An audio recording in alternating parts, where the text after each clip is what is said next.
남편과 오래 살게 되면서 이제는 끈끈한 친밀감도 없고 매번 똑같은 싸움만 반복되시나요? 내 몸과 마음은 너무나도 힘든데 남편은 우리가 아픈지도 모를 정도로 우리에게 하나도 관심이 없는 그런 일상을 보내고 계신다고요? 그런데 이것보다 더 힘든 것은 더 이상 남편과의 관계가 나아질 기미가 보이지 않는다는 것이 우리의 마음을 더 힘들게 할 것 같습니다. 이럴 때 우리는 남편이 나를 아내로서 얼마나 사랑하고 있는지, 뭐 사랑까지는 아니더라도 나를 인생의 동반자로서 얼마나 위하고 있는지를 확인받고 싶어 합니다. 적어도 내가 아내로서 얼마나 노력하고 있는지 이 마음이라도 남편이 알아봐줬으면 하는 그런 마음이 있으실 거예요. 하지만 대부분 이것들을 확인받으려고 우리 대화 좀 해. 우리 이렇게 사는 건 아닌 것 같아. 이런 형태로 이야기를 꺼내게 되면 인상을 찌푸리는 남편의 표정을 보시게 될 겁니다. 오늘은 그래서 남편이 너무 변했고 우리의 관계가 권태기라고 느껴진다면 남편이 나를 사랑하고 있는지 아닌지를 정말로 쉽게 확인시켜 드리겠습니다. 이 영상 끝까지 봐주세요.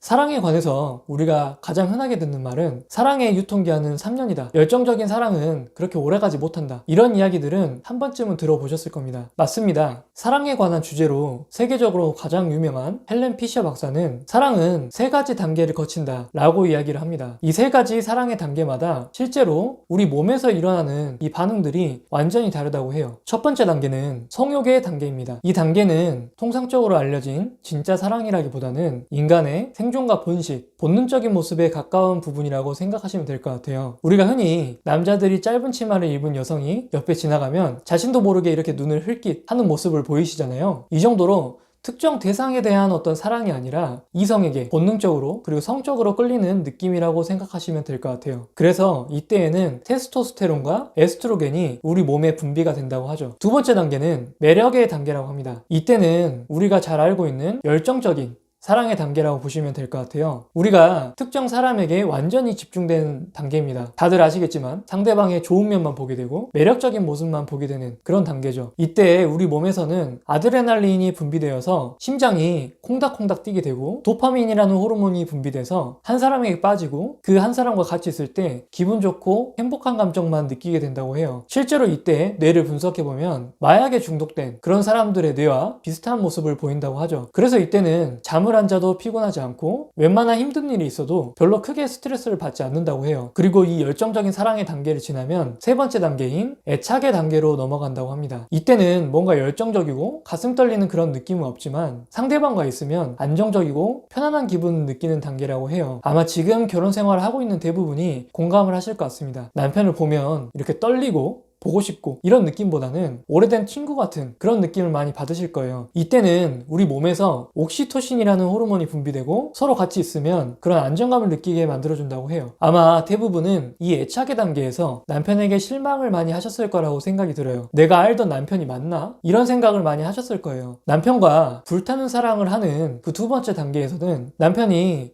뭔가 우리 말을 들어주는 것 같고 공감도 해주는 것 같고 관심을 가져줬지만 시간이 지나면서 남편이 우리에게 관심을 주지도 않고 배려하는 모습도 그렇게 썩 보이지 않기 시작했을 거예요. 시간이 지나면 지날수록 우리를 여자로서 아내로서 대우해주지 않는다는 느낌을 받게 되실 수도 있을 겁니다. 하지만 대부분의 남편들은 아내분들의 생각과는 다르게 아내분을 생각보다 많이 사랑하고 있는 게 맞을 겁니다. 물론 진짜로 객관적으로 봐도 문제가 있는 남편들도 있을 거예요. 남편이 외도를 하거나 폭력을 쓰거나 정신적으로 문제가 있을 수도 있죠. 이런 경우가 아니라면 대부분의 남편분들은 우리가 느끼기에는 다 너무 많이 변한 거 아니야? 이런 느낌이 들더라도 사실 여러분을 많이 사랑하고 있을 거예요. 물론 불타는 그런 사랑이 아니라 평생 같이 살아가는 동반자로서 없어서는 안 되는 친구로서 그 3단계의 사랑의 단계로 사랑을 하고 있는 거겠죠. 그런데 남편들은 안정기에 접어들면서 왜 우리를 그렇게 대하는 걸까요? 아내분들은 아마 믿기시지 않으실 수도 있지만 실제로는 남편은 변한 게 아닐 겁니다. 정확히 말씀드리자면 그냥 원래대로 돌아간 거라고 생각하시면 될 것 같아요. 열정적인 사랑의 단계에서는 아까 말씀드렸던 것처럼 원래는 자기 성격에 맞지 않는 것을 알면서도 전혀 힘들지 않았을 거예요. 그때에는 남편 본인 스스로도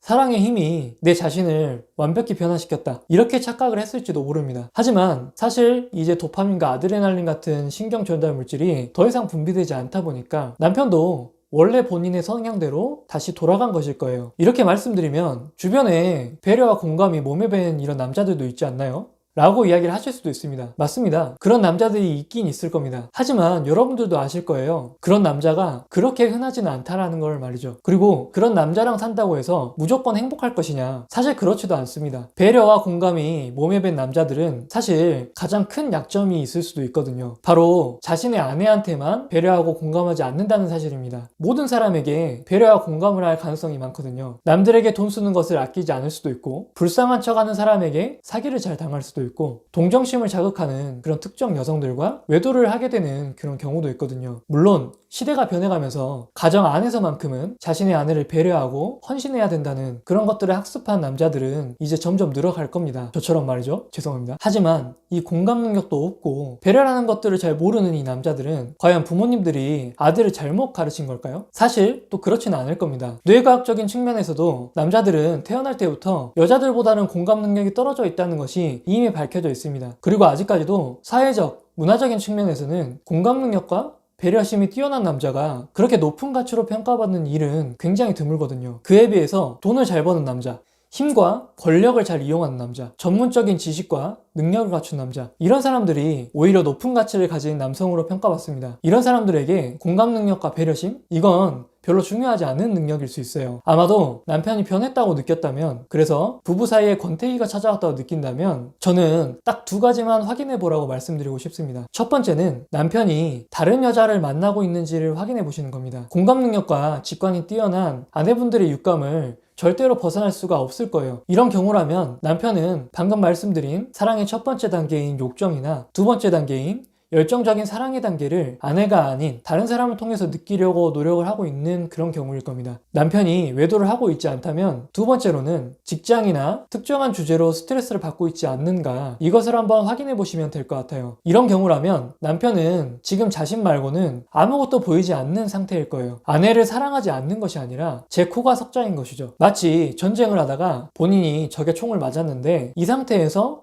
주변 동료들을 챙긴다? 이건 굉장히 쉽지 않을 겁니다. 아마 남편이 지금 딱 그런 상태일 수가 있거든요. 만약 이 두 가지를 확인했는데도 아무것도 해당되지 않는다면, 공감 능력이 없고 무관심해 보이는 남편은 매우 정상적이고 건강한 남자라는 것을 의미할 겁니다. 그리고 여러분들에게 꾸밈없이 솔직한 자기 자신의 모습을 보여주고 있을 거예요. 왜냐하면 여러분을 정말로 오랫동안 서로 의지하고 같이 살아갈 동반자로 생각하기 때문입니다. 여러분들을 분명히 사랑하고 있을 거예요. 그래서 권태기라고 느끼실 때 우리 대화 좀 하자, 이대로 사는 게 부부야? 이런 이야기를 꺼내서 우리 스스로의 가치를 낮추지 않으셨으면 합니다. 남편의 행동은 변했겠지만 분명한 사실은 우리를 여자로 보고 있다는 겁니다. 그런데 우리가 남편에게 직접적으로 사랑을 확인받으려고 할 때 남편들은 우리에게서 오히려 더 멀어지려고 할 거거든요. 남편은 아내분들을 적군으로 인식하게 될 수도 있어요. 마구 피하려고 할 거예요. 같이 있는 시간이 서로에게 더 불편하게 느껴질 수도 있습니다. 우리는 그럴 때 남편의 눈치를 보면서 끌려다니게 되실 수도 있어요. 우리는 그저 남편에게 관심을 받고 사랑을 받고 싶은 것 뿐인데 말이죠. 우리가 지금 권태기인데 남편과의 대화를 통해서, 직접적인 말을 통해서, 행동을 통해서 남편에게 확인을 받으려고 한다면 우리는 남편에게 사랑을 이끌어내기가 더 힘들어질 거예요. 그래서 이제부터는 남편에게서 사랑받고 있는 아내라는 것에 대한 확신을 가지시면 좋을 것 같아요. 사실 남편뿐만 아니라 우리는 대부분의 사람들에게 인정받고 사랑을 받고 있을 겁니다. 우리가 우리 스스로를 이렇게 믿고 확신을 가질수록 남편이 오히려 우리에게 관심을 가져주고 우리를 궁금해하기 시작할 거예요.